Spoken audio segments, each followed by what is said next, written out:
Hi, it's Maria from the Tarot Shop, and in this video we're going to take a look at a brand new deck in store, which is the Wild and Sacred Feminine deck.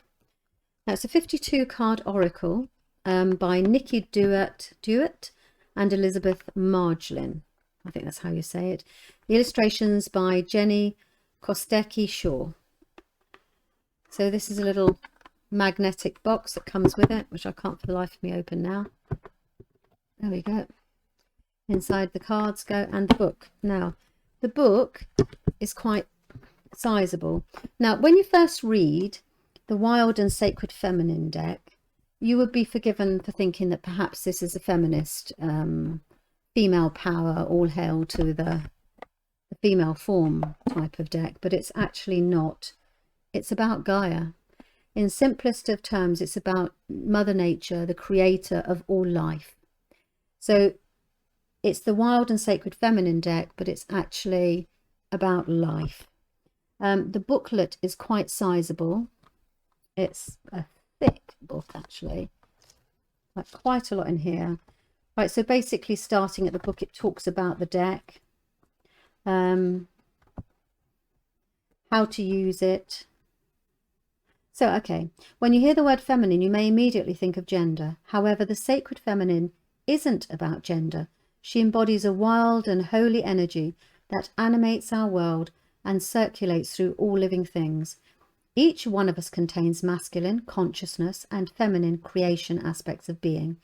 The Sacred Feminine refers to the face of divinity that relates to the body, soul, nature, and the cycles of creation and transformation. She exists everywhere, in every culture and spiritual tradition around the world, in temples and rituals throughout the landscape, and in every living being. So this is about the deck, and then we go into how to use it with some card spreads so you can see how to use it. Then straight into, you have each of the cards, a visual of the card, and a true description of it. So let's have a look at these gorgeous cards so that you can see the deck. Now I'm going to take the box out of the way. 52 cards. These are the backs, and they are in various sections. So you've got at the bottom of it, you've got the description of the card and also the meaning. So you've got butterfly, transformation, deer, gentleness, dolphin, embodiment, horse, freedom. And as you read the book, I mean, this is, you can't just pick up the cards and start. Well, you could just pick up and then look up the card. Obviously, do a card a day, do 3, but it goes through the readings with you in the deck. And I believe that if you are a nature lover, the hummingbird for joy, then you'll either relate to this or you won't, to be quite honest with you. And if this speaks to you, then you would have a look at pull the card and then have a good look at the card meaning in the book until you've worked your way through all of them and they become your best friends. And that's how we work with an oracle deck. Oracle decks are not hard to learn at all. You basically, if the images call to you, if the cards call to you, then that deck will work with you. And you do a card a day or one for every single day of the week. See snake, life force, and then you just get to know the cards. So you'll get a certain card when something happens and another card when something else happens, and they just begin to speak to you in your own language relative to your own life. I always recommend them for people that are working on themselves, and actually they're easier than tarot because there's no real learning involved as such. Just carry the book with you.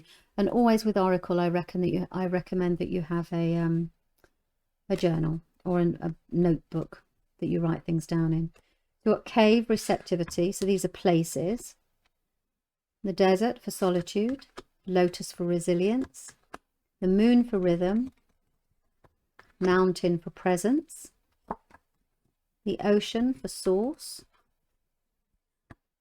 pearl for authenticity, the rainbow for forgiveness, the river for surrender. Cannot control where the river goes. Smoke for gratitude. Star for wonder. Threshold for intention. Tree of life for connection. And then we have the names of persons. And I'm not going to try this because I will actually get this wrong. So I'm just going to let you see the cards.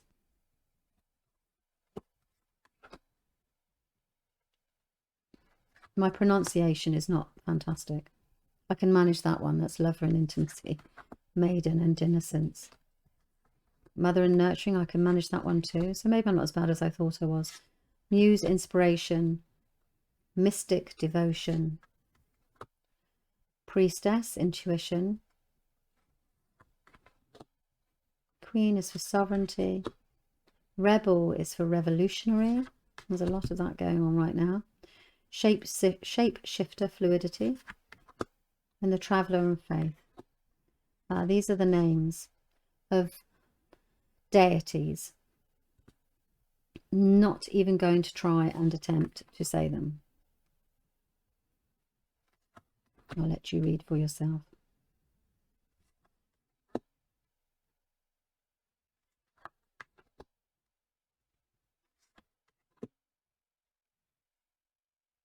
They almost have like a shamanic feel to them. They're not a thick cardstock. They're certainly thick enough. But some Oracle decks are quite thick cards and it's quite cumbersome to hold.